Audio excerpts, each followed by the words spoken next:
Ooh, a little bit of a sneak peek on Jesse's FG 98 octane water methanol build. G40 turbocharger, full engine build.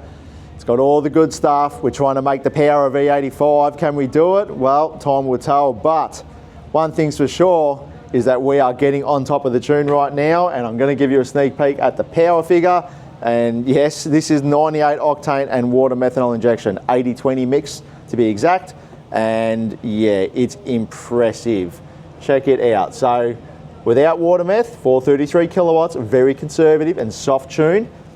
With a little bit of boost and water meth, 581 kilowatts. But you know what, that's not enough. Let's turn it up a little bit more, 677 kilowatts. Now, I'm not finished yet. I've got a lot more to go. We're putting a bigger rear turbine housing on it. And we're going to turn it up and I'm going to get it even higher. I want to see 700 plus kilowatts. Jesse's pretty happy with what we've got, but you know what?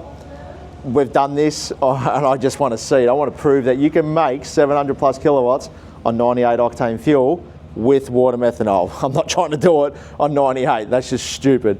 But doing it with water methanol just proves that you can make the same power as you would on E85 and other fuels as anything else. So, but it's good fuel.